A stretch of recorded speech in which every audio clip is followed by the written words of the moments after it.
வேதத்தில் மாதத்தின் முதல் நாளிலெல்லாம் தேவனுடைய சமூகத்தில் தேவனுடைய ஜனங்கள் கூடி கர்த்தரை ஆராதித்திருக்கிறார்கள். நாமும் இந்த நாளிலுமாய் கூட தேவனுடைய சமூகத்தில் இருந்து தேவனை நோக்கி பார்க்க கர்த்தர் கொடுத்த பெரிதான பாக்கியங்களுக்காக நாம் நன்றி செலுத்துகின்றோம். இந்த 8வது மாதம் என்று சொல்லக்கூடியது புதிய துவக்கம். எப்போதுமே ஜனவரி 1 தான் புதிய துவக்கம் என்று சொல்லுவார்கள். ஆனால் 8 என்று சொன்னாலே நிறைய பேருக்கு ராசி இல்லாத நம்பர் நினைப்பாங்க. 8னாலே ஒரு பயத்தின் நம்பராக நினைப்பாங்க. ஆனால் வேதம் சொல்லுகின்ற ஒரு காரியம் 8 என்றாலே அது புதிய துவக்கம், புதிய ஆரம்பம் என்பதை புரிந்து கொள்ள வேண்டும்.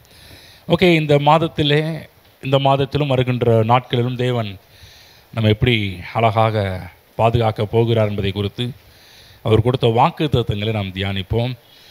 ஏசாயா எழுதின புஸ்தகம் 35ஆம் அதிகாரம் 1 வசனத்தையும் 2ஆம் வசனத்தையும் நம்ம எல்லாரும் சேர்ந்து படிப்போம். ஏசாயா 35:1-2 வசனம் சேர்ந்து படிப்போம். வனாந்திரமும் வறண்ட நிலமும் மகிழ்ந்து கடுவெளி கழித்து புஷ்பத்தை போல் செழிக்கும். அது மிகுதியாய் செழித்து பூரித்து ஆனந்த களிப்புடனே பாடும். லீபனோனின் மகிமையையும் கர்மேல் சாரோன் என்பவைகளின் அலங்காரமும் அதற்கு அளிக்கப்படும். அவர்கள் கர்த்தருடைய மகிமையையும் நமது தேவனுடைய மகத்துவத்தையும் காண்பார்கள். இந்த வசனத்தில் போடப்பட்டிருக்கிறது, தேவன் என்ன பண்ணுவாராம்? மிகுதியாய் செழித்து பூரித்து ஆனந்த களிப்புடனே பாடும். அதற்கு என்ன செய்வாராம்? லீபனோனின் மகிமையையும் கர்மேல் சாரோன் என்பவைகளின் அலங்காரமும் அதற்கு அளிக்கப்படும். என்னன்னா, கர்த்தர் என்ன செய்ய போகிறாரு, என்ன பண்ண போகிறாரு என்று பார்க்கும்போது, தேவன் நம்முடைய வாழ்க்கையை அழகாக்க போகிறார், அலங்காரமாக்க போகிறார் என்பதை தான் பார்க்க போகின்றோம். என்ன சொல்ல போனால், தேவனுக்கு ஒரு பேர் கூட வைக்கலாம், நம்மை அலங்காரமாக்கும் தேவன், நம்மளை டெக்கரேட் பண்ணுற தேவன், நமக்கு இன்னும் நம்முடைய அழகை கூட்டுகின்ற தேவனாக இருக்கின்றார். அதுக்கு என்ன பண்ணுறாரு? நம்மளை அழகாக்குவதற்காக, நம்மளை அலங்கரிப்பதற்காக தேவன் செய்கின்ற ஒரு காரியம், லீபனோனின் மகிமையும் கர்மேல் சாரோன் என்பவைகளின் அலங்காரத்தையும் நமக்கு கொடுத்து நம்மை அலங்கரித்து நம்மை அழகாக்குகின்ற தேவனாக இருக்கிறார். அப்போ நம்முடைய எல்லா அலங்கோலத்தையும் அழகாக்குகின்ற தேவனாக இருக்கிறார். நம்முடைய அசிங்கத்தெல்லாம் அழகாக்குகின்ற ஒரு தேவனாக இருக்கிறார். தேவன் தெரிந்து கொண்ட ஜனங்களுக்கு தேவன் இந்த வசனத்திலிருந்து என்னத்தை காமிக்கிறார் என்றால், முதல் தரமான வாழ்க்கை எப்படி கொடுப்பார் என்பதை பற்றி தான் இந்த வசனத்தில் பார்க்கின்றோம். இந்த திரும்ப சொல்கிறேன், தேவன் தம்முடைய ஜனங்களை அலங்கரிக்கின்ற தேவன். சொல்லுவோம், தேவன் தன்னுடைய ஜனங்களை அலங்கரிப்பவர், என்னை அலங்கரிப்பவர். ஏனென்றால் நான் அவருடைய ஜனம். ஆமென். ஆகதான் பாருங்கள், இந்த பூமியில் பிசாசு என்று சொல்லக்கூடியவன் பார்த்தீங்கன்னா ஜனங்களுடைய வாழ்க்கையை அலங்கோலமாக்கணும். ஆரம்பத்திலிருந்து பார்க்குறோம், மனிதன் என்றைக்கு பாவம் செய்தானோ அன்றைக்கு நடந்த மனிதனுக்கு உண்டான ஒரு பெரிய ஒரு நெகட்டிவான ஒரு காரியம் என்னவென்றால் அலங்கோலம். இந்த ஜனங்களையும் அலங்கோலமாக்கிக்கிட்டு இருக்கிறான். இந்த தேவனுடைய பிள்ளைகளையும் அலங்கோலமாக்கி கொண்டிருப்பது அவனுடைய வேலையாக இருக்குது. பல விதங்களில் நம்மளை அலங்கோலப்படுத்துகிறான். அவமானப்படுத்துவதன் மூலமாக, வியாதியின் மூலமாக, அவதூறாக பேசுவதன் மூலமாக, நம்முடைய மனிதனுடைய பர்சனாலிட்டியை கெடுப்பதன் மூலமாக, அவனுடைய சரீரத்தையும் ஆரோக்கியத்தையும் அழிப்பதன் மூலமாக, அவன் சம்பத்துக்களை அழிப்பதன் மூலமாக இன்றைய பிசாசு பாருங்கள் இந்த உலகத்தில் ஒரு அலங்கோலமான ஒரு காரியத்தை பண்ணிட்டு இருக்கிறான். பாருங்கள், ஒருவர் உங்களை பற்றி அவதூறாக பேசினா கூட, உங்களை பற்றி தப்பாக பேசினா கூட என்ன அர்த்தம்னா, உங்களுடைய அழகை கெடுத்து கொண்டிருக்கிறார்கள் என்ற அர்த்தம். நல்லா புரிஞ்சுக்கணும். அன்றைக்கு நேரத்தில் நாம் கூட ஒரு சிலரை பற்றி பேசும்போது என்ன பண்ணுறோம்னா, பிசாசுடைய வேலையை செஞ்சிட்ருக்கிறோம். யாரையாவது பற்றி அவதூறு பேசும்போது, யாரையாவது பற்றி நம்ம இழிவாக பேசும்போது, யாரையாவது பற்றி தப்பாக பேசும்போது, நீங்கள் நிறைய நேரத்தில் மக்கள் பாருங்கள் இப்படிப்பட்ட காரியத்தில் அதிகம் முக்கியத்துவம் காண்பிக்கிறாங்க. அந்த காலகட்டத்தில் பாருங்கள், தென்னையில் உட்காந்து புரணி பேசிக்கிட்டு இருப்பான், அவங்கள பற்றி இவங்களை பற்றி, இவங்க அப்படி அவங்க இப்படின்னு சொல்லிட்டு. இதெல்லாம் என்ன பண்ணுறாங்க அப்படின்போது, ஒரு விதத்தில் இந்த புரணி பேசுகிறது, ஒருத்தரை பற்றி பேசுகிறது எல்லாமே பிசாசுடைய வேலை. என்னென்னா, பிசாசு தான் என்ன பண்ணுறா, ஒரு மனிதனுடைய வாழ்க்கையில் இருக்கின்ற அந்த அழகை கெடுப்பது. இப்படி பேசி பேசி அவங்களுடைய அந்தஸ்தை கெடுக்கின்ற ஒரு காரியம். நல்லா புரிஞ்சுக்கணும், அலங்கோலமாக்குவது பிசாசுனுடைய வேலையாக இருக்கின்றது. அப்போ தேவனுடைய வேலை என்பது என்ன? தேவனுடைய வேலை என்பது என்னை அலங்கரிப்பது, என்னை அழகாக்குவது. ஆகுதான் நல்லா புரிஞ்சுக்கணும், தேவன் என்னை அலங்கரிக்கிற தேவனாக இருக்கிறார், என்னை அழகாக்குகின்ற தேவனாக இருக்கிறார். இன்றைக்கு பாருங்கள், சில மருத்துவமனைகள்லாம் பார்க்கும்போது கை கால் இல்லாதவர்கள், கை கால் உடைஞ்சவங்க, கை கால் ஊனமானவங்க, மனம் சரியில்லாதவர்கள், கொஞ்சம் இதெல்லாம் பார்க்கும்போது நமக்கே கஷ்டமாக இருக்கும். ஒரு விதத்தில் நமக்கு ஒரு கேள்வி கூட கேட்க தோணும். சில நேரத்தை பாருங்கள், ரோட்டில் போயிட்டு இருக்கும்போது சில ஊனமுள்ளவர்களை பார்க்குறோம் இல்லைங்களா, பார்க்கும்போது நமக்கும் கஷ்டமாக இருக்கும். ஒருவேளை கடவுள் தான் இப்படிலாம் மனுஷனை உண்டாக்குனாரா, கடவுள் தான் மனுஷன் இப்படி படைச்சாரா, பாருங்கள் இந்த மனுஷன் பாருங்கள் இப்படி கஷ்டப்படுறானே, அந்த மனுஷன் அப்படி கஷ்டப்படுறானேன்னு சொல்லி நமக்குள்ளே பார்த்திங்கன்னா ஏகப்பட்ட ஒரு கேள்விகள் உண்டாக ஆரம்பிக்கும். நான் ஒன்று சொல்கிற கவனமாக கேளுங்க, தேவன் யாரையும் அலங்கோலமாக உண்டாக்குவது கிடையாது. இந்த அலங்கோலமாக உண்டாக்குகின்ற செயல் பிசாசுனுடைய செயல்கள். பிசாசு ஒருவருடைய வாழ்க்கையில் புகுந்து செய்கிற ஒரு காரியங்களை ஒழிய தேவன் இதுவரை அவருடைய பிள்ளைகளையும் ஜனங்களையும் அலங்கோலப்படுத்துகிற தேவன் கிடையாது. வேத புத்தகம் முழுவதுமே பார்த்திங்கன்னா தேவன் நம்மை அலங்காரமாக்குகிற தேவனாக தான் வேதத்தில் படிக்க ஆரம்பிக்கின்றோம். அப்போ தேவன் உண்டாக்கின எல்லாவற்றையும் கெடுப்பது பிசாசுடைய கேரக்டர். அவன் தான் அலங்கோலப்படுத்துகிறான், அவன் தான் அசிங்கப்படுத்துகிறான், அவன் தான் மனிதனை கேவலப்படுத்துகிறான் இல்லையா. தேவன் அப்படி கிடையாது. தேவன் நம்மை அலங்காரம் சொல்கிறார் இல்லையா, அலங்காரம் அதற்கு அளிக்கப்படும். அலங்காரப்படுத்துகிற தேவன், சொல்லுங்கள், அலங்காரப்படுத்துகிற தேவன், அழகாக்குகின்ற தேவன். ஆமென். ஆகவே பிசாசு உங்கள் வாழ்க்கையில் எத்ததெல்லாம் அலங்கோலமாக்கினானோ அது எல்லாவற்றையும் அலங்காரமாக்குவது தேவனுடைய திட்டமாக இருக்கின்றது. எந்த விதத்தில் அலங்காரமாக்க போகிறார் என்பதை பற்றி தான் இந்த ஏசாயா சொல்கிறாரு. லீபனோனின் மகிமையினாலும் கர்மேல் சாரோன் என்பவைகளின் அலங்காரத்தினாலும் செய்ய போகிறார்னு போடப்பட்டிருக்குது. பாருங்கள், லீபனோன் என்று சொன்னாலே இன்றைக்கு இருக்கின்ற லெபனோன் நாட்டை பற்றி சொல்லப்பட்டிருக்குது. அப்போ லீபனோன் என்பது என்ன? அதாவது அந்த லீபனோனில் பார்த்திங்கன்னா அந்த கேதுரு மரங்கள் அதிக அளவுக்கு விளைகின்ற ஒரு இடம். மிகப்பெரிய அளவுக்கு உயர் ரகமான கேதுரு மரங்கள் அதிகமாக வளர்ந்த ஒரு இடம். அப்போ லீபனோன் என்று சொன்னாலே கேதுரு மரத்தை போன்று உயரம், விளைச்சல் நிறைந்த ஒரு பகுதி, வாய்க்கால்கள் நிறைந்த ஒரு பகுதி, வேரூன்றி காணப்படும். மற்ற இடத்துல கூட பாருங்கள், சில மரங்கள்லாம் டக்கு டக்குன்னு உளுந்துரும். ஆனால் இந்த இடத்துல அப்படி கிடையாது. மிக அதிகமாக வேரூன்றப்படுகின்ற ஒரு முக்கியமான ஒரு இடம். இன்னும் சொல்லப்போனால் லீபனோனை பற்றி சொல்லும்போது என்ன சொல்கிறாங்க, இந்த அகழ்வாராய்ச்சிக்குள்ள என்ன சொல்கிறாங்கன்னா, இன்றைக்கு வேதாகம புஸ்தகம் எழுதப்படுவதற்கு முக்கியமான நாணல் அங்கே தான் உருவாக்கப்படுதுன்னு சொல்கிறாங்க. ஆகவே இந்த லெபனோனுக்கு இன்னொரு பேரை கூட வைக்கிறாங்க. என்ன சொல்கிறாங்கன்னா, புத்தகங்களின் ஊர் என்று சொல்கிறாங்க. ஏன் புத்தகங்களின் ஊருன்னு சொல்கிறாங்கன்னா, அந்த காலகட்டத்தில் பாருங்கள், இன்றைக்கி பேப்பரில் வரத்துக்கு முன்னாடி பார்த்தீங்கன்னா அப்போல்லாம் ஒரு மரம், ஒரு நாணல் மாரி இருக்கின்ற அதில் தான் எழுத ஆரம்பிப்பாங்க. அப்போ அந்த ஊரில் தான் அது ரொம்ப ஒரு ஃபேமஸாக இருந்தது. அந்த ஊரில் தான் ரொம்ப தரமான திடமான ஒரு பொருள் அந்த காலத்தில் இருந்தது. ஆகதான் அங்கே வளர்கின்ற அந்த நாணலை பயன்படுத்தி தான் வேத புத்தகமே அந்த காலகட்டத்தில் எழுதப்பட்டது. அப்போ அந்தளவுக்கு ஒரு ஃபேமஸான ஊர். அது மட்டுமல்ல, வனம் நிறைந்த ஊர், அது மட்டுமல்ல வாசனை நிறைந்த ஊர். பைபிளில் போட நீதிமான் லீபனோனின் கேதுருவை போல வளருவான் என்று போடப்பட்டிருக்குது. அதுதான் சொல்கிறாரு, லீபனோனின் மகிமையினால் அலங்கரிக்கிற தேவன். கர்மேல் பர்வதம், கர்மேல் என்பது என்ன? மலை. அந்த கர்மேலை பற்றி சொல்லும்போது சொல்கிறாங்க, திராட்சை தோட்டங்கள் நிறைந்த ஒரு இடமா. அந்த அளவுக்கு திராட்சை தோட்டம், செல்வ கொழிப்பு இருக்கின்ற ஒரு இடம், விவசாயத்திற்கு பேர் போன ஒரு இடம் அந்த ஊர் கர்மேல். அது மட்டுமல்ல, கடலோரத்தில் இருக்கின்ற செழிப்பான ஒரு பட்டணத்துக்கு ஒரு பேர் போன ஒரு இடம், குளிர்ச்சியான மலை. பைபிளில் எலிசா போன்றவர்கள்லாம் அதிகமாக ஊழியம் செய்த ஒரு இடம் எந்த ஒரு இடம்னா இந்த கர்மேல். அதுதான் கர்மேல் சாரோன் என்று சொல்லக்கூடியது கூட பார்த்திங்கன்னா சமபூமி. அதாவது எருசலேமை சுற்றிலும் பார்த்திங்கன்னா அதிகமாக மலைகள் அதிகமாக காணப்படும். ஆனால் இந்த இடம் பார்த்திங்கன்னா சமபூமியாக காணப்படும், செழிப்பான தேசம். இந்த சாரோனில் தான் ஒலிவு மரங்கள் ரொம்ப ஸ்பெஷல். அது மட்டும் இல்லை, கிச்சிலி பழங்கள் ரொம்ப ஸ்பெஷல். பல வர்ணமான புஷ்பங்கள், ஏராளமான வர்ணங்களை உடைய புஷ்பங்கள் இந்த சாரோனில் தான் பூக்கும். ஆக சாரோனின் ரோஜாவே என்று ஒரு வார்த்தையெல்லாம் தேவனுக்கு அழைக்கின்ற ஒரு சாரோனின் ரோஜா, பள்ளத்தாக்கின் லில்லி புஷ்பம் என்றெல்லாம் அழைக்கின்றதை நம்ம பார்க்க ஆரம்பிக்கின்றோம். ஆகதான் கர்த்தர் எப்படி நம்மளை அழகாக்குறாரா, பைபிளில் போடப்படும் லீபனோனின் மகிமையினாலும் கர்மேல் சாரோன், பைபிளில் போட கர்மேல் சாரோன் என்பவைகளின் அலங்காரமும் அதற்கு அழிக்கப்படும். இன்னும் சொல்லப்போனால் ஷார்ட்டாக ஆவிக்குரிய விதத்தில் இதை சொல்ல போனோம்னா என்னன்னா, கற்பனைக்கு எட்டாத உயரத்தில் நம்முடைய வாழ்க்கையை அழகாக்க போகிறார் என்பதை பற்றி தான் ஏசாயா தீர்க்கன் சொல்லி வச்சிருக்கிறார். அப்போ நல்லா புரிஞ்சுக்கங்க, தேவன் ஒருத்தரை அழைக்கிறார் என்றால் எதற்குன்னா அவர்களை அழகாக்குவதற்கு. இன்றைக்கு உங்களை அழகாக்குவதற்கு தான் கர்த்தர் அழைச்சிருக்கிறார்.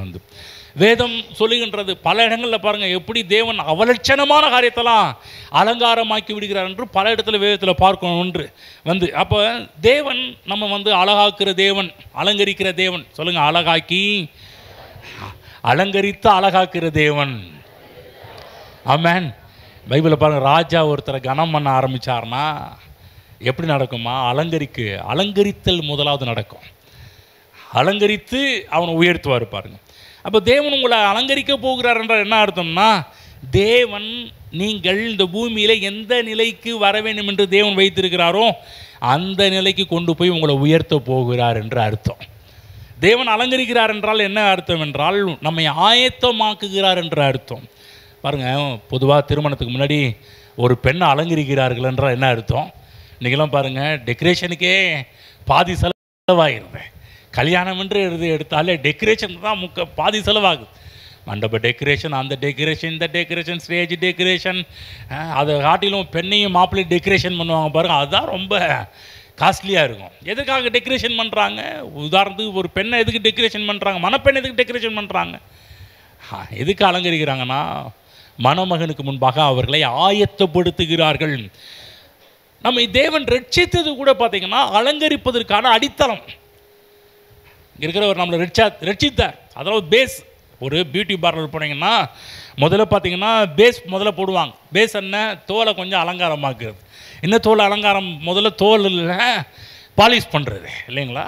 முதல்ல பண்ணு அதான் பண்ணுவாங்க. எடுத்துமே எல்லாமே டெக்கரேட் பண்ணிட மாட்டாங்க. முதல்ல கருப்பு தோலா, வெள்ளை தோலா, இந்த மாநில தோலான்னு பார்த்து முதல்ல அதுக்கு தகுந்த மாதிரி இதை எப்படி அழகாக்கலான்னு பார்த்து முதல்ல ஒரு கோட்டிங், ஃபஸ்ட்டு கோட்டிங், பேஸ். அப்போ ரட்சிப்பு என்பது என்ன? பேஸ். என்ன பேசுன்னா, கர்த்தர் இன்னும் கொஞ்சம் பியூட்டியாக அலங்காரமாக்க போகிறார் என்பதற்கான அடித்தளம். அதன் பிறகு தான் பாருங்கள், தோளில் பல டச்லாம் பண்ண ஆரம்பிப்பாங்க. பாருங்கள், கிருபை என்று சொல்லக்கூடியது ரட்சிப்பிற்கான ஒரு அடித்தளத்தை அமைக்கின்ற ஒரு காரியம். வேதத்தில் தேவனுடைய அன்பு பல வாக்குத்தத்தங்கள் நமக்கு கொடுக்கின்றது. இந்த வாக்குத்தத்தத்தை எல்லாம் நிறைவேற்றக்கூடியது என்னவென்றால் தேவனுடைய கிருபை. தேவனுடைய கிருபை என்ன பண்ணுது? சில நேரத்தில் தேவனுடைய வாக்குத்தத்தங்களை பெற்றுக்கொள்ள முடியாத அளவுக்கு பாவம் என்ற ஒரு காரியம் மிகப்பெரிய ஒரு தடையாக இருக்குது. இந்த கிருபை என்ன பண்ணுதுன்னா, அந்த பாவத்தை தூளாக்கி, பாவத்தை ஒன்றும் இல்லாமல் ஆக்கி, தேவன் கொடுத்த வாக்குத்தத்தங்களெல்லாம் நம்முடைய வாழ்க்கையில் நிறைவேற்றக்கூடிய ஒரு அற்புத சக்தி கிருபைக்கு அதிகமாக கொடுக்கப்பட்டிருக்கிறது. அப்போ அலங்காரம் என்பது என்னென்னா, உள்ளே இருக்கின்ற காரியத்தை வெளியே கொண்டு வருகின்ற காரியம். பாருங்கள், பியூட்டிஷன்ட்ட போய் பார்த்தீங்கன்னா முதல்ல ரோஸ் பவுடர் அப்ளை பண்ணுவாங்க இல்லைங்களா? ஹலோ, என்னங்க போயிருக்கீங்களா? நாங்கள்லாம் எங்கே பாஸ்ட்டு போகிறோம்? இருக்கிற விலைவாசிக்கு இது பியூட்டி பார்லர் வேறையா? கவலைப்படாதீங்க, கர்த்தர் உங்களை அலங்கரிக்கிறார். அலங்கரிக்கும் போது ஃபஸ்ட்டு கோட்டிங் என்னதுங்க? Rose powder. அப்படி தான், ரோஸ் பவுட்ரு தானே பூசுவாங்க. என்னங்க நீங்கள் அமைதியாக இருக்கிறீங்க? ஃபவுண்டேஷன் அதான் பேஸ். என்ன நீ காலையிலேயே பியூட்டிஷியன் கிளாஸ் நடந்துகிட்டு இருக்குது. அலங்காரம் ஆகிறார் கர்த்தரை அப்புறமேட்டு தான் பாருங்கள், ஐப்ரோ மற்ற காரியத்தில் உள்ள அது போட்ட பிற்பாடு அப்புறம் எப்படி இழுக்கிறது, இது எப்படி டெக்கரேஷன், முகத்தை எப்படி டெக்கரேஷன் பண்ணுறதுன்றதெல்லாம் பிற்பாடு தான். ஃபஸ்ட் கோட்டிங் பேஸ் தான் அப்போ என்னென்னா, உங்களுக்குள்ளே இருக்கின்ற ஒரு தனித்தன்மையை வெளியே கொண்டு வருகின்ற ஒரு இடம். உங்களை அலங்கரித்த பிற்பாடு என்ன நடக்குதுன்னா, 100 பேர் இருந்தாங்கன்னா உங்களை அழகாக தெரியும். அலங்கரித்த பிற்பாடு தான் 100 பேர் இருந்தாலும் 1000 பேர் இருந்தாலும் உங்களை தனித்தன்மை உள்ள ஒரு ஆளாக காண்பிப்பது என்னவென்றால் அலங்காரம். ஒரு மணப்பெண்ணையும் ஒரு மணமகளையும் என்னதான் நிறைய பேர் இருந்தாலும், இன்றைக்கெல்லாம் பாருங்கள், அந்த காலகட்டத்தில் மணமகனும் மணப்பெண் தான் ரொம்ப அழகாக இருப்பாங்க. ஆனால் இன்றைக்கெல்லாம் கல்யாணத்துக்கு வர எல்லாருமே பாருங்கள், சாம் பாஸ்டர் ஜீவனுக்கு மேரேஜ் பண்ணும்போது பார்த்தீங்கன்னா, எனக்கு அது அதிகமாக அப்படிப்பட்ட ஒரு ரிச்சான ஒரு இடத்துல போய் மேரேஜ் பார்த்தது கிடையாது. முத என்ன பண்ணாங்கன்னா, நிறையா அதாவது முதல்ல பெண்களை கூட்டி முன்னாடி உட்கார வைப்பாங்க இல்லையா? நாங்களாம் உட்காந்துருக்கோம். முதல்ல ஒரு பெண் வந்துச்சு. நாங்கள் நினச்சோம் இதான் பெண்ணுன்னு நினச்சிக்கிட்டு இருந்தோம். கொஞ்ச நேரத்தில் பார்த்தா இன்னொரு பெண் வருது. ஜீவனுக்கு எத்தனை பொண்ணு தான் பார்ப்பாங்க, அப்புறப்பட்டு இன்னொரு பெண் வருது. எல்லோரும் பாருங்கள் ரொம்ப அழகாக இருக்கிறாங்க. கடைசியில் பார்த்தா லாஸ்ட்டாக தான் பாருங்கள் பெண்ணையை கூட்டிகிட்டு வராங்க. அப்போ தான் நினச்சேன், ஒரு காலகட்டத்தில் வந்து மாப்பிள்ளையும் பெண்ணையும் தான் ரொம்ப அழகாக்கிட்டு இருந்தாங்க. பார்த்தா அதுக்கு முன்னாடியே முதல்லையே மார்ச் ஃபாஸ்ட் வர மாதிரி ஒவ்வொரு பெண்ணாக முதல்ல இந்த என்ன சொல்கிறாங்க, இந்த ஃபேஷன் ஷோவில் வர மாதிரி ஒவ்வொரு பெண்ணை வந்து லாஸ்ட்டில் வந்து பெண்ணை கூட்டிகிட்டு வந்தாங்க போகிறோம். அப்போ தான் புரிஞ்சு, இதுதான் ஒரிஜினல் பெண். இதுவரை அந்த அந்த ஒரிஜினல் பெண்ணை மாதிரி எல்லா பெண்ணும் டெக்கரேஷன் பண்ணியிருந்தாங்க. கன்ஃபியூஸ் பண்ணுற அளவுக்கு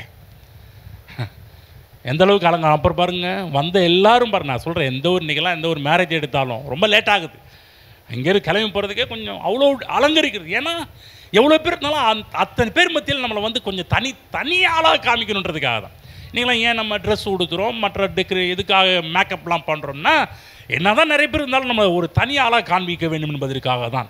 கர்த்தர் பாருங்கள், நம்மளை கூட அப்படி தான் பண்ணுறாரு. ரட்சித்து அலங்காரமாக்கி, ஏன் அலங்காரமாக்கிறார்னா, நம்ம இந்த பூமியில் தனித்தன்மை உள்ளவர்களாக தனியாக தெரிய வேண்டும். ஒரு கிறிஸ்தவனா யார், கிறிஸ்தவன் எப்படிப்பட்டவன், அவனுடைய ஸ்டைல் என்ன, அவனுடைய அந்தஸ்து என்ன என்பதெல்லாம் ஒரு தனித்தன்மை உள்ளவனாக காண்பிக்கும்படியாக தான். அதுதான் பாருங்கள், தேவன் உங்களை அலங்கரிக்கும் போது பல புதிய காரியங்கள் உங்கள் வாழ்க்கையில் வெளிப்படுவதை நீங்கள் பார்க்க ஆரம்பிப்பீர்கள். ஆமென். அப்போ இனிமேல் என்ன உங்கள் வாழ்க்கையில் வெளிவருதோ அதுதான் நீங்கள். அப்போ என்ன பண்ணுறோம், ஒரு 4 காரியத்தை பார்க்க போகிறோம். முதலாவது, தேவன் மகிமையினால் அலங்கரிக்கிறார். 2வது, உள்ளான அழகினால் அலங்கரிக்கிறார். 3வதாக ஆசீர்வாதம். 4வதாக வரங்கள். இந்த 4 காரியத்தை பார்ப்போம். முதலாவது, மகிமையினால் தேவன் நம்மை அலங்கரிக்கிற தேவனாக இருக்கிறார். பாருங்கள், அன்றைக்கு நேரத்தில் பார்த்தீங்கன்னா நான் சொன்னேன் இல்லையா, யாராவது ஒருத்தர் 4 பேர் சேர்ந்து ஒருத்தரை பற்றி அவதூறாக பேசுவதே என்னன்னா அவங்களுடைய மகிமையை கெடுப்பதற்காக தான். நல்லா கவனமாக கேளுங்க தேவ பிள்ளைகளே, இது பிசாசுடைய வேலை. 4 பேர் சேர்ந்து ஒருத்தரை பற்றி தப்பாக பேசுவாங்க பாருங்கள். இவங்க எப்படிங்க, அவங்க அப்படிங்க, அவங்க இது சரியில்லைங்க, அது சரியில்லைங்க, இப்படிலாம் பேசும்போது என்ன நடக்குதுன்னா, அது வந்து பிசாசுடைய வேலை. அவங்கள அலங்கோலமாக்குவது, அசிங்கமாக்குவது என்பது பிசாசுடைய வேலையாக இருக்குது. ஒருவேளை 4 பேர் உங்களை கெடுத்து பேசுனா கூட நல்லா புரிஞ்சுங்க, நல்லா தெரிஞ்சுக்குங்க. 4 பேர் உங்களை கெடுத்து பேசுகிறாங்களா, உங்கள் அழகை கெடுக்கணும்னு பார்க்குறாங்களா, நல்லா புரிஞ்சுங்க. தேவன் உங்களை அலங்காரமாக்கி அழகுபடுத்துகிற தேவன். அப்போ என்ன பண்ணுறாரு தேவன், என்ன பண்ண 4 பேர் உங்களை வந்து கெடுத்து 4 வார்த்தையை சொன்னாலும் இவர் என்ன பண்ணி, இவனை கெடுக்கிறியா, என்ன பாரு, இந்த மகிமையினால் அவனை நிரப்ப போகிறோன்னு சொல்லி இன்னொரு 4 மகிமையினால் அவனை நிரப்ப ஆரம்பிச்சிடுவார். ஆகவே யாராவது உங்களை அவமானப்படுத்துகிறாங்களா, அவதூறான காரியங்கள் பேசுகிறாங்களா, உங்களை பற்றி தப்பு பேசுகிறாங்களா, ஃபீல் பண்ணாதீங்க. தேவன் உங்களை அலங்காரமாக்குவது இன்னும் 4 விதமான, இன்னும் அவன் சொல்கிறான், அதுக்கு மேற்பட்ட ஒரு வரங்களெல்லாம் கடவுள் நமக்கு கொடுத்து நம்மளை அழகாக்குறார். இது எப்படின்னா, அதாவது கொஞ்சம் கலராக இருக்கிறவங்களுக்கு கோட்டிங் கொஞ்சம் கம்மியாக தான், ஃபர்ஸ்ட் பேஸ் கொஞ்சம் கம்மியாக தான் போடுவாங்க. ஹலோ, அப்படி தானே. கொஞ்சம் கருப்பாக இருந்தாங்கன்னா என்ன பண்ணுவாங்க, கொஞ்சம் பேஸ் கொஞ்சம் அதிகமாக்குவாங்க.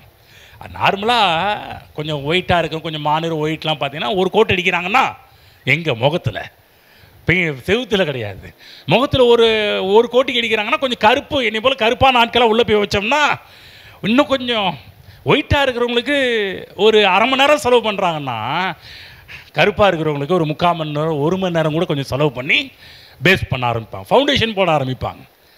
நான் சொல்கிறேன், ஒருவேளை உங்களை அவமானப்படுத்துகிறாங்களா, அசிங்கப்படுத்துகிறாங்களா, கவலைப்படாதீங்க, தேவனுடைய கோட்டிங் கொஞ்சம் அதிகமாக உங்கள் மேலே விழ ஆரம்பிக்கும். ஹலோ, நல்லா புரிஞ்சுங்க. அவமானப்படுத்துகிற இடத்துல தேவன் உங்களை அழகாக்குற தேவனாக இருக்கிறார். அப்போ பாருங்கள், வரங்கள், அதாவது இந்த உலகத்தில் தீர்க்கதரிசிகள் பல காரியங்களுக்கு தீர்க்கதரிசி சொன்னாங்க. பைபிளை பார்க்குறோம், காரிருள், பைபிளில் போடப்பட்டிருக்கு, இருள் பூமியும் காரிருள் ஜனங்களையும் மூடும், ஆனாலும் உன்மேல் கர்த்தர் உதிப்பார், அவருடைய மகிமை உன் மீது காணப்படும். என்ன அர்த்தம்னா, அந்த தீர்க்க தரிசனம் 2 பேருக்கு உரியது. ஒன்று உலகத்துக்குரிய ஒரு காரியம், இருள் பூமியும் காரிருள் ஜனங்களையும் மூடும், இது வந்து உலகத்துக்குரிய காரியம். ஆனால் தேவனுடைய பிள்ளைகளுக்கு என்ன, கர்த்தருடைய மகிமை அவர்கள் மீது காணப்படும். ஆமென். அப்போ மகிமையினால் நம்மை அலங்கரிக்கிற தேவனாக இருக்கின்றார். மகிமையை பார்ப்பீங்க, பைபிளில் போடப்பட்டிருக்கு, உன்னில் நான் மகிமைப்படுவேன். பல விஷயத்தின் மூலமாக கர்த்தர் உங்களை மகிமைப்படுத்தி உங்களை அலங்காரப்படுத்த போகிறார். 2வதாக நம்முடைய குணாதிசயங்கள் மூலமாக நம்மை அழகாக்குற தேவனாக இருக்கிறார். 1 பேதுரு புஸ்தகம் 3ஆம் அதிகாரம் 2, 3 ஆகிய வசனங்களை உங்களுக்கு படித்து காண்பிக்கிறேன். 1 பேதுரு 3ஆம் அதிகாரம் 2, 3 வசனங்கள். 2, 3, 4.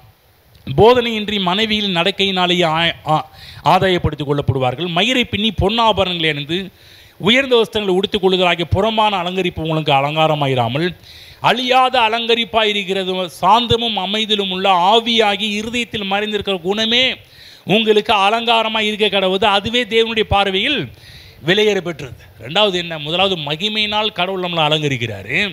ரெண்டாவது எதனாலன்னா உள்ளான குணங்கள் சாந்தமும் அமைதியிலும் உள்ள ஆவி. பாருங்கள், இதை சாந்தம் அமைதியில் எல்லாமே அவர் கொடுக்குறார். பாருங்கள், டெக்கரேஷனை சொல்கிறேன். டெக்கரேஷன் பண்ணும்போது உங்களை பியூட்டிஷ் உங்களை அழகுபடுத்தும் போது நீங்கள் ஏதாவது செஞ்சுக்கிட்டு இருக்கிறீங்களா?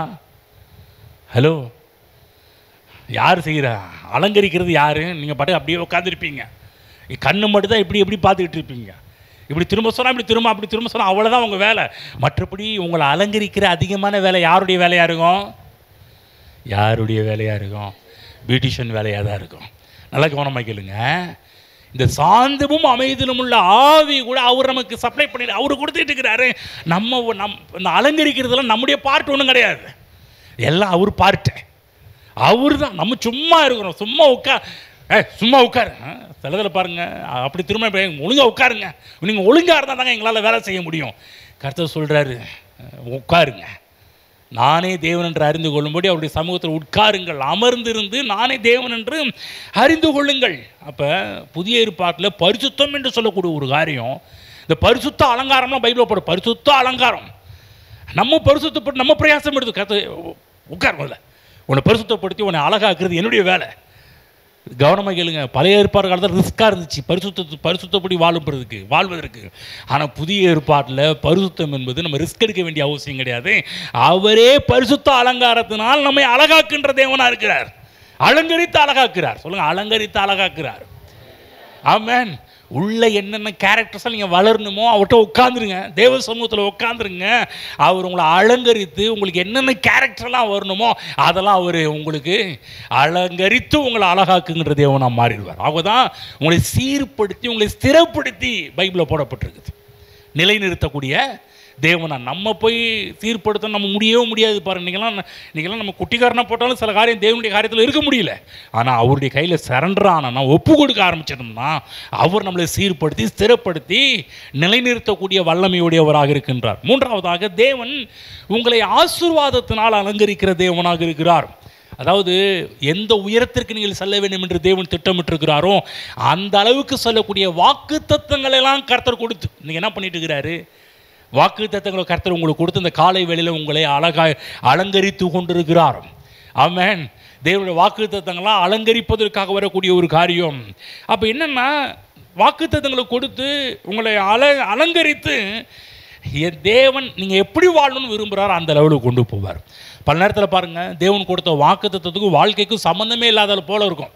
என்னங்க வாக்கு தத்தம் ஒன்று இருக்குது, வாழ்க்கை ஒன்று நடந்துட்டு இருக்குதுன்னு. ஆனால் தேவன் கொடுத்த வாக்கு தத்தத்துக்கு நேராக உங்களுக்கு கொண்டு போகிறதுக்கு என்னென்னலாம் தேவையோ அதெல்லாம் கொடுத்து உங்களை அந்த இடத்துக்கு கொண்டு போய் வைக்க ஆரம்பிப்பார். அது மட்டுமல்ல, ஆசீர்வாதத்தில் ஒரு காரியம், இதுவரை உங்களை அங்கீகரிக்காதவர்களெல்லாம் உங்களை அங்கீகரிக்கும்படி பண்ணுவார். உங்களை அழகாக்குனாலே அப்படி தான் அலங்கரித்து அழகாக்குனாலே பாருங்கள், அது வரைக்கும் டேட்டியாக ஒரு ஆசைக்கு கொஞ்சம் கேவலமாக இருக்கிறவங்க, அசிங்கமாக இருக்கணும் யாருமே அங்கீகரிக்க மாட்டாங்க. கொஞ்சம் அழகாக இருந்தால் பேசணும் போல தோணும், அழகாக இருந்தால் பக்கத்தில் உட்காரணும் போல தோணும், அழகாக இருந்தால் அங்கீகரிப்புக்கு பாத்திரவான்களாக இருப்பார்கள். அப்போ ஏன் கர்த்தர் உங்களை அலங்கரித்து அழகாக்குறாருன்னா, உங்களை அங்கீகரிக்காதவர்களாம் உங்களை அங்கீகரிக்கும்படி, உங்களை ஏற்றுக்கொள்ளாதவர்களாம் உங்களை ஏற்றுக்கொள்ளும்படி. அப்போ என்னென்னா, இப்போ இருக்கிற லெவலிருந்து அடுத்த கட்ட லெவலுக்கு போக வேண்டும் என்றால் தேவன் உங்களை அலங்கரித்து அழகாக்கி உங்களை அடுத்த கட்ட லெவலுக்கு போகும்படி பண்ணுறாரு. பாருங்கள், போன மாதங்கள்லாம் உங்களை பிடிக்காத சில காரியங்கள் இருக்கலாம், பிடிக்காத ஆட்கள் இருக்கலாம். அவங்க எல்லாருக்குமே பாருங்கள் பிடிக்கிற ஆளாக அவங்கள மாற்றிடுவார். இப்போ சொல்லுங்கள், உங்களை பிடிக்காத ஆளெல்லாம் உங்களுக்கு பிடிக்கிற ஆளாக மாற்றிடுவார். ஆமென். சொல்கிறது புரியுதுங்களா? உங்களை அழகாக்குனாலே உங்களை வெறுத்தவங்க, உங்களை தள்ளினவங்க, உங்களை தூஷித்தவங்கெல்லாம் என்னப்பா இப்படி ஆகிட்ட. நான் சொல்கிறேன், முகத்தில் மட்டும் இல்லைங்க, உள்ளான அழகு இருக்கு பாருங்கள், அதையும் மகிமையினால் தேவன் அலங்கரிக்கிறார். பிற்பாடு பார்த்தீங்கன்னா மகிமை பற்றி பார்த்தோம், ரெண்டாவதாக குணாதிசயங்களை பற்றி பார்த்தோம், இப்போ ஆசீர்வதித்து நம்மை அழகாக்குன்ற காரியங்களை பற்றி பார்க்குறோம். அது மட்டுமல்ல, மற்றவர்களை கவர்ந்தெழுக்கக்கூடிய ஒரு அட்ராக்ஷனை தேவன் பண்ணுறார். அலங்கரித்து அழகாக்குனால பார்த்தீங்கன்னா, இதுக்கு இன்றைக்கி அதிகமாக மக்கள் ஏன் டெக்கரேட் பண்ணுறாங்க, மற்றவங்களை அட்ராக்ட் பண்ண முடியும். நான் சொல்ல தேவன் உங்களை அலங்கரிப்பது மற்றவர்கள்லாம் உங்களை கவர்ந்து இழுக்கும்படி தேவன் அலங்கரிக்கிறார். பைபிளில் பார்க்குறோம், யோசேப்பை தேவன் அலங்கரித்தார். பைபிளில் புறப்பட்டிருக்கு, கர்த்தருடைய வசனம் நிறைவேறும் வரைக்கும் அவனை புடமிட்டதுன்னு பார்க்குறோம். புடமிட்டதுன்னா அவனை அழகாக்கினுச்சு. அழகாக்குன்னு நடந்த ஒரு விஷயம் என்ன பார்த்தீங்கன்னா, எங்கிருந்தாலும் ஜனங்கள் அவனை தேடி வரும்படி கர்த்தர் பண்ணினார். ஏன்? கர்த்தர் ஒருத்தனை அலங்கரிச்சா எல்லாரும் உங்களை தேடி வரும்படி பண்ணுவார். பைபிளில் பார்க்குறோம், போத்திபார் எடுத்து பாருங்க, போத்திபாரை அட்ராக்ட் பண்ணிட்டார் யோசேப்பு. போத்திபார் மட்டும் இல்லை, போத்திபாருடைய ஒய்ஃப் கூட யோசேப் மேலே அட்ராக்ட் ஆயிடுச்சு. அந்த அளவுக்கு அழகு. அப்புறமேட்டுக்கு பார்த்தீங்கன்னா சிறைச்சாலை தலைவனுடைய கண்கள், அவன் கூட பாருங்க யோசேப்பை பார்த்தோன்னையும் ஒரு பெரிய தயவு காண்பிக்கிறான். ஏன்? தேவன் அழகாக்கும் போது நல்லா கவனமாக கேளுங்க, யார் யாரெல்லாம் உங்களுக்கு பிடிக்கல, யார் யாரெல்லாம் எதிரி, யார் யாரெல்லாம் உங்களுக்கு எகென்ஸ்டாக இருக்கிறாங்களோ எல்லாரையும் உங்களுக்கு பிடிக்கும்படி பண்ணிடுவார். அது மட்டும் இல்லைங்க, பார்வோனையே கவர்ந்து இழுத்தான் யோசேப்பு. ஆமென். இது பண்ணுனது யார்? பண்ணுனது கர்த்தர். உங்களை அலங்கரித்து அழகாக்கும் போது கடவுளுடைய ஆசீர்வாதம் மற்றவர்கள்லாம் உங்களை பார்த்து கவர்ந்து இழுக்கும்படி தேவன் செய்வார். பைபிள் படிப்போம், எஸ்தர் புஸ்தகத்துக்கு போவோம். எஸ்தர் 6ஆம் அதிகாரம் 7ஆம் வசனம் போங்க. அங்கேருந்து ஒரு சில காரியங்களை பார்ப்போம். எஸ்தர் 6ஆம் அதிகாரம் 7ஆம் வசனம் படித்து காமிக்கிறேன். என்ன பண்ணுறார் கர்த்தர்? அலங்கரித்து நம்மை அழகாக்குகின்ற தேவனாக இருக்கின்றார். எஸ்தரின் புஸ்தகம் 6ஆம் அதிகாரம் 7ஆம் வசனத்தை படிப்போம். எடுத்துக்கங்க, 6-7. ராஜாவை நோக்கி, ராஜா கனம் பண்ண விரும்புகிற மனுஷனுக்கு செய்ய வேண்டியது என்னவென்றால், ராஜாவாகிய தேவன், தேவன் நமக்கு ராஜாதி ராஜாவாக இருக்கிறாரு. அவர் நம்மை கனம் பண்ணும்போது இதே காரியத்தை தான் பண்ணுறார். என்னென்ன காரியம்? ராஜா கனம் பண்ண விரும்புகிற மனுஷனுக்கு செய்ய வேண்டியது என்னவென்றால், ராஜா உடுத்திக் கொள்ளுகிற ராஜ வஸ்திரம், ராஜா ஏறுகிற குதிரை அவர் சிறுசில தரிக்கப்படும், ராஜ முடியும் கொண்டு வரப்படும். அப்புறம் படிக்கிறோம் பாருங்க. அந்த வஸ்திரமும் குதிரையும் ராஜாவுடைய பிரதான பிரபுக்கள் ஒருவனுடைய கையிலே கொடுக்கப்பட வேண்டும். ராஜா கனம் பண்ணுகிற விரும்புகிற மனுஷனை ராஜா விரும்புகிற மனுஷனை, நல்ல சத்தத்தை உயர்த்தி படிங்க. ராஜா விரும்புகிற மனுஷன் என்ன பண்ணணுமா? அலங்கரித்த பின் அவனை குதிரையின் மேல் ஏற்றி நகர வீதியில் உலாவும்படி செய்து, ராஜா கனம் பண்ண விரும்புகிற மனுஷனுக்கு இப்படியே செய்யப்படும் என்று அவனுக்கு முன்பாக கூறப்படும் என்றான். இங்கே மொர்தெகாயை பற்றி பார்க்குறோம். மொர்தெகாய்க்கு கிடைக்கின்ற ஒரு மொர்தெகாய்க்கு கிடைக்கின்ற ஒரு உயர்வு. ராஜா ஒருத்தரை கனம் பண்ண ஆரம்பித்தார்னா அவங்கள அலங்கரிக்கிறார்.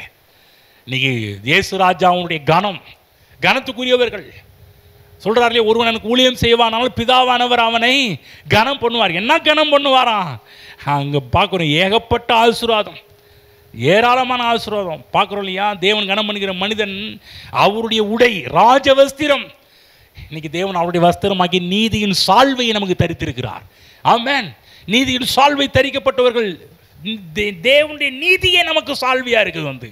அது மட்டும் இல்லை, ராஜா இருக்கிற அதே குதிரை, ராஜாவுக்கு போடுற கிரீடம், ராஜாவுக்கு என்னென்ன உரிதோ அது எல்லாமே பார்க்குதான். இன்றைக்கு ரட்சிக்கப்பட்ட நமக்கு கிறிஸ்துவுக்குள்ளே கொண்டு போய் வைத்து, கிறிஸ்துவை எப்படிலாம் தேவன் பார்த்தார், எப்படி அலங்கரித்தார், அதே கனத்தை தேவன் பிதாவாகிய தேவன் நமக்கும் கொடுக்கின்றார். கவனிங்க, தேவன் இந்த இடத்துல ஒரு கனம் பண்ணும்போது ஒரு மனுஷன் ரட்சித்து உடனே ராஜாக்களோடு உட்கார வைக்கிறது கிடையாது. பைபிள் பார்க்குறோம் இல்லையா? சிறியவனை புழுதியில் எடுத்து எளியவனை குப்பையிலிருந்து உயர்த்தி அவனை பிரபுக்களோடும் ஜனத்தின் அதிபதிகளோடும் உட்கார பண்ணுறார். கவனமாக கேளுங்க, உடனே பண்ணுறது கிடையாதுங்க. உடனே உங்களை ராஜாவோட உட்கார பண்ணாருன்னு வச்சுக்கிங்களா, நமக்கு அதனுடைய மதிப்பே தெரியாமல் போயிடும். ஆகவே தான் பண்ணுங்க, கர்த்தரை அலங்கரித்து போய் உட்கார வைக்கிறார், அலங்கரிக்கிறார். ஏன்னா உன்னுடைய நீ அப்படியே போய் உட்காரக்கூடாது. பாருங்க, ஆடு மேய்க்கிற தாவீதை உடனே அரசனைக்கு உடனே அரியணைக்கு ஏற்றில்லை, அவனை அலங்கரிக்கிறார். இல்லைன்னு வச்சுக்கலாம், அவனை போய் இங்கே ராஜாசனத்தில் உட்கார வச்சா அவன் ஆடு மேய்க்கிறவன் போல தான் உட்காருவான். அவனை அலங்கரித்து அழகாக்கி போய் உட்கார வைக்கிறார். அதனால் புரிஞ்சுக்கணும், தேவன் நம்மை அலங்கரிக்கிறார் என்றால் எதனால்? அவருடைய ஆசீர்வாதத்தினால் நம்மை அலங்கரிக்கிறார். 4வது, அவருடைய வரங்களினால் தேவன் நம்மை அலங்கரிக்கிறார். ஒரு வசனத்தை படிப்போம். 1 கொரிந்தியர் 12:23 எடுத்துக்கொள்ளுங்கள். 1 கொரிந்தியர் 12:23 படித்து காண்பிக்கிறேன்.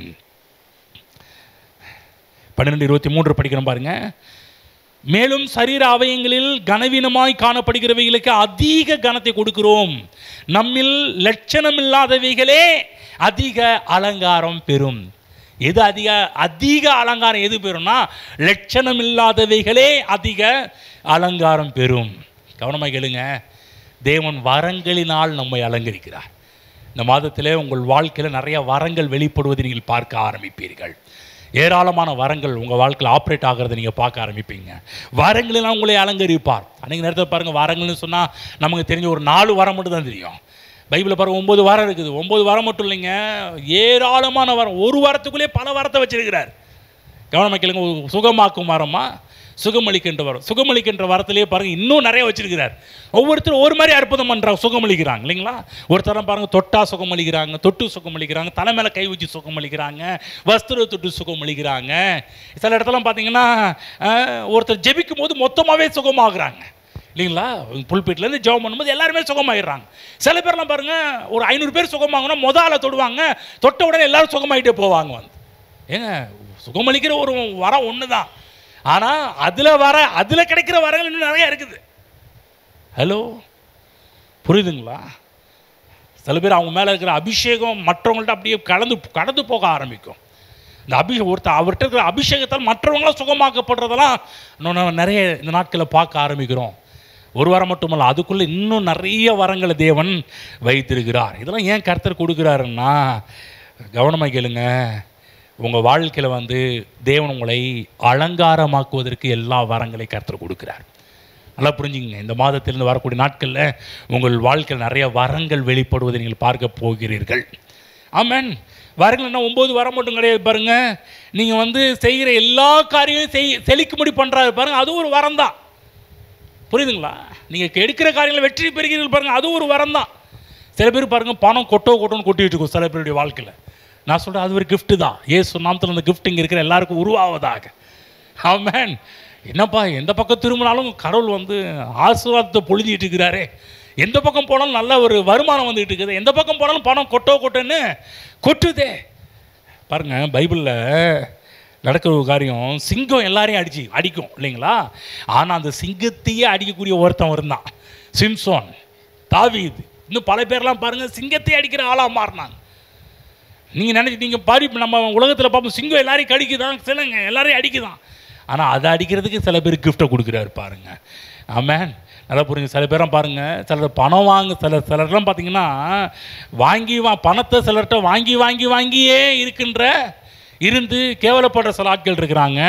ஆனால் ஒரு சிலர் போய் நின்னா கேட்காமலே பணம் தானாக வர ஆரம்பிச்சிடும். நான் சொல்ல, அப்படிப்பட்ட அனாயிண்டிங் உங்களுக்கு உருவாவதாக, உருவாவதாக. ஆமென். பொருளாதார ஆசீர்வாதம் என்று சொல்லக்கூடியது ஒரு வரம் தான். அதெல்லாம் அந்த நாட்களில் வரக்கூடிய நாட்களில் வருவதை பார்ப்பீர்கள். ஜனங்களை கவருவது ஒரு வரம் தான். சில நேரத்தில் பாருங்கள், பேசாமல் இருக்கக்கூடியது ஒரு வரம் தான். ஹலோ, சில இடத்துல பேசாமல் இருக்கிறதுக்கு கிஃப்ட் வேணும். ஆனால் பேசுறது ஒரு வரம் தான். ஹலோ, என்ன சொல்கிறீங்க ஐயா? பேசினாலும் வரன்றீங்க, பேசாமல் இருந்தாலும் வரும். சில இடங்களில் பேசாமல் இருக்கிறது ரொம்ப நல்லது, அதுக்கு கிஃப்ட் தேவை. சில இடத்துல பேசினா தான் வேலை ஆகும், அதுக்கு வரம் தேவை. பைபிளில் போடப்பட்டிருக்குது. நீ இந்த இடத்துல என்ன பேசணும்னு தெரியாது, ஆனால் உங்களுக்குள்ளே இருக்கிற ஆவியானவர் நீங்கள் என்ன பேசணுமோ அதெல்லாம் பேசக்கூடிய அளவுக்கு உங்களை அபிஷேகம் பண்ணுவார்னு போடப்பட்டிருக்கு. ஆகவே இந்த மாதத்தில் புதிய புதிய விஷயங்கள் உங்களுக்குள்ளே இருந்து வருவதை நீங்கள் பார்க்க ஆரம்பிப்பீர்கள். நீங்கள் எதையுமே அவசரப்பட்டு நீங்கள் ஓடாதீங்க, எல்லாம் உங்களை தேடி வரும்படி கர்த்தர் செய்வார். ஆமென். இந்த சபையில் ஏராளமான மாற்றங்கள் வரக்கூடிய நாட்களில் வருவதை பார்ப்பீர்கள். தேவன் அலங்கரித்து அழகாக்கும் போது மாறாதவங்களாம் மாற ஆரம்பிச்சிருவாங்க. நம்ம சில பேரை மாற மாட்டாங்க. ஆனால் தேவன் செய்யும்போது அவர் அலங்காரமாக்கி உங்களை அழகாக்கி விடுவார். ஒரு காலகட்டத்தில் பெந்தகோஸ்து சபை நல்லா வளர்ந்தது. இன்றைக்கி ஏன் பெந்தகோஸ்து சபை எல்லாம் தேய்ந்த ஒரு நிலைமையில் மாறிவிட்டது என்றால் செய்வதையே தொடர்ந்து பண்ணுறதுனால தான். நான் சொல்கிறேன், தேவனுடைய நடத்துதலின் பிரகாரமாக புதிய புதிய காரியங்கள் உங்களுக்குள்ளிருந்து உருவாவதாக. ஆமென். தேவன் உங்களை அலங்கரிப்பதை நீங்களும் பார்ப்பீங்க, மற்றவர்களும் தேவன் உங்களை அலங்கரித்து அழகாக்குவதை பார்க்க ஆரம்பிப்பீர்கள். எந்த விதமான அலங்காரம்? லீபனோன் மகிமை, கர்மெல், சாரோன் என்பவைகளுடைய அலங்காரத்தினால் உங்களை அலங்காக்குவார். என்ன அர்த்தம்னா, லீபனோன், கர்மேல், சாரோன் என்று ஏன் சொல்கிறாருன்னா, கற்பனைக்கு எட்டாத விதங்களில் தேவன் உங்களை ஆசீர்வதிப்பதற்காக பயன்படுத்தப்பட்ட ஒரு வார்த்தை தான் அந்த வார்த்தை. இந்த மாதத்தில் நடக்கும். நீங்கள் உங்கள் கற்பனைக்கே இது எட்டல, இது எப்படி ஆச்சு, இது எப்படி ஆச்சு, இது எப்படி முடிஞ்சிச்சின்னு சொல்லும்போது கர்த்தரால் ஆச்சு, இது என் கண்ணுக்கு ஆச்சரியமாக இருக்குதுன்னு சொல்லக்கூடிய அளவுக்கு. அப்போ நீங்கள் வராத காரியங்கள் எல்லாமே உங்கள் வாழ்க்கையில் வியப்பை உண்டாக்கக்கூடிய அளவுக்கு உங்களுக்கு வரும்படி கர்த்தர் செய்வார். உங்களை அலங்காரமாக்கி உங்களை அழகாக்குகின்ற தேவன். எழுந்து நிற்போம். உங்களுக்குள் தேவன் அலங்கரித்து அழகாக்குவதை பல விதங்களிலே பல காரியங்களிலே நீங்கள் வரக்கூடிய நாட்களில் பார்க்க போகிறீர்கள். ஆமென். தேவன் அவருடைய மகிமையினால் நம்மை அலங்கரித்து அழகாக்குகிறார். தேவன் தம்முடைய உள்ளான குணங்களினை அலங்கரித்து அழகாக்குகிறார். தேவன் ஆசீர்வாதத்தினால் நம்மை அலங்கரித்து அழகாக்குகிறார். தேவன் அவருடைய வரங்களெல்லாம் நமக்கு கொடுத்து நம்மை அலங்கரித்து அழகாக்குகின்ற தேவனாக இருக்கின்றார். கர்த்தர் கொடுத்த வார்த்தைகளுக்கு நன்றி செலுத்துவோம். நன்றி ஆண்டவரே, எங்களோடு பேச நம்முடைய வார்த்தைகளுக்கு நன்றி செலுத்துகிறோம். நீர் எங்களை அழகாக்குகிற தேவன், எங்களை அலங்காரமாக்குகிற தேவன். ஓ, நீர் சிறந்த பியூட்டிஷன் கர்த்தாவே. இந்த உலகத்தில் எவ்வளவோ பியூட்டிஷன் இருக்கிறாங்க ஆண்டவரே, ஆனால் உங்களை போல ஒரு பெஸ்ட் பியூட்டிஷன் இந்த உலகத்தில் பார்க்க முடியாத ஆண்டவரே. நம்முடைய பிள்ளைகளை நீர் அலங்காரமாக்குகிறீர், அதற்காக உமக்கு நன்றி செலுத்துகிறோம். சபையானது ஒரு காலத்தில் அலங்காரம் தேவையில்லை, அலங்காரம் வேணாம்னு சொல்லிட்டு இருந்துச்சு. ஆனால் நீரே ஒருத்தர் அலங்காரமாக்குகிறேன் என்று பார்க்கும்போது நாங்கள் வியப்பில் ஆள்கிறோம் ஆண்டவரே. நன்றி நன்றி. இங்கே இருக்கிற ஒவ்வொருடைய வாழ்விலும் நம்முடைய மகிமையினால் நம்முடைய பிள்ளைகளை அலங்காரமாக்குவதையும் உள்ளான குணத்தில் மாற்றங்கள் உண்டாவதையும் ஆண்டவரே, ஆசீர்வாதத்தினால் ஆண்டவரே வரங்களினால் நம்முடைய பிள்ளைகளுடைய வாழ்க்கையை அலங்காரமாக்கி அழகாக்குவதை ஆண்டவரே இவர்கள் மட்டுமல்ல, ஏராளமான ஜனங்கள் அவர்களோடு கூட இருக்கிற எல்லா மக்களும் பார்க்கட்டும் ஆண்டவரே. அதே போல் இங்கே இருக்கிற ஒவ்வொருவரும் உம்மை போல அலங்காரமாக்குகிற வேலைகளையும் செய்யட்டும் ஆண்டவரே. பிசாசுடைய கேரக்டரை வெளிப்படுத்தாம உம்முடைய கேரக்டர், அலங்காரம் படுத்துவது உம்முடைய கேரக்டர், அந்த குணாதிசயத்தை வெளிப்படுத்துகிற ஆட்களாக மாறட்டும் ஆண்டவரே. இப்படி செய்வது கரண்டி செலுத்தி ஒரு இயேசு நாமத்தில் பிதாவே, ஆமென்.